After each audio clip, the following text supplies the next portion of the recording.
One question I've received a lot since releasing my how to offlane video is what offlaners do I think are good, so I've put together a list of my top 5 offlaners. Now of course you will have your own opinions and I'd expect your list to vary depending on your playstyle and what heroes you personally enjoy. At number 5 is Shem B. Now Shem B is in a spot where she received a buff that made her good, but at the same time everyone else received Stasis Gem, which basically renders her ultimate useless. But I still really like using her in the offlane. She can definitely do some damage and is one of the more difficult offlaners to master. Shem B is great at 1 vs 1 and can split push pretty well, and so offers a lot of what you would ideally want in an offlaner.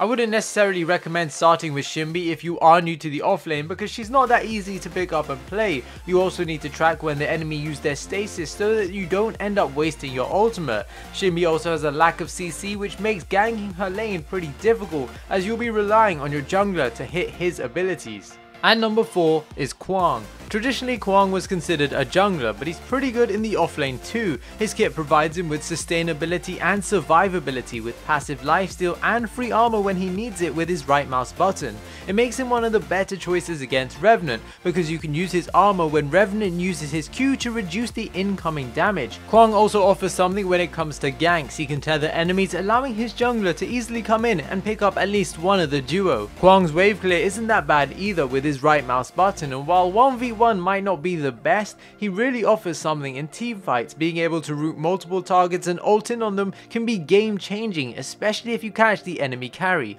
Number 3, Ciroc. Like Quan, this guy is also considered a jungler, perhaps even more so than Quan, but Ciroc in the offlane is a thing and it actually works really well. Ciroc is just one of the best tanks in the game. He benefits from free ability damage and health, which allows him to build more tanky than other heroes while also outputting a lot of damage. His kit is fantastic for peeling, but also at initiating with his root, Phantom Rush and Colossal Blow being a great combination that can knock enemies out of position for an easy kill. I find Ciroc offlane works pretty well when you have a jungler like Chimera, who isn't necessarily the tankiest of heroes late game, but dominates quite well in the early game, buying time for you to farm up and get your stacks. Ciroc also provides protection for your carry in the later stages of the game because of his ultimate being great at knocking enemies away. So while a lot of other offlaners would focus on taking out the enemy carry, Ciroc has the potential to play both offensively and defensively when required, and such versatility is always valued.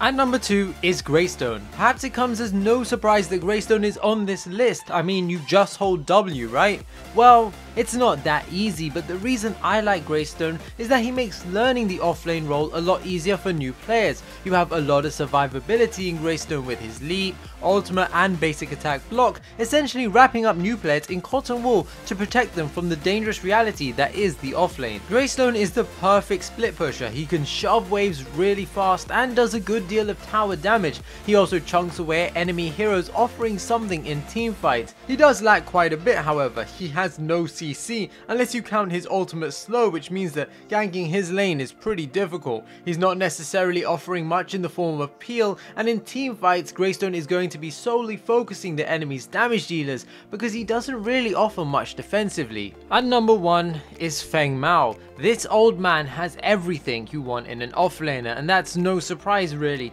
considering he's been around for at least 100 years. Peng Mao is my go-to offlaner. He outputs a ridiculous amount of damage, has an escape, a shield, a form of CC, and a high damage burst ultimate. There isn't much more you could ask for.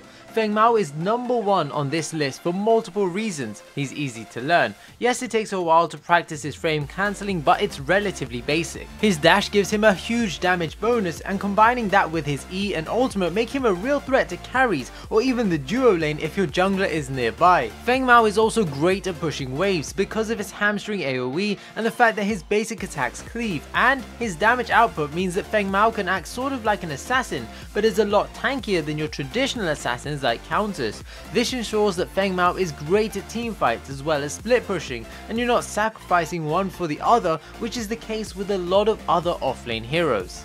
I hope you guys found this video useful. Like I said at the start, it's really just based on my opinions and how I personally feel about these heroes. Let me know your top 5 offlane heroes in the comment section below. Perhaps you have a completely different list. Smash that thumbs up button if you enjoyed, subscribe for all the latest Paragon content, and until next time guys, Peace.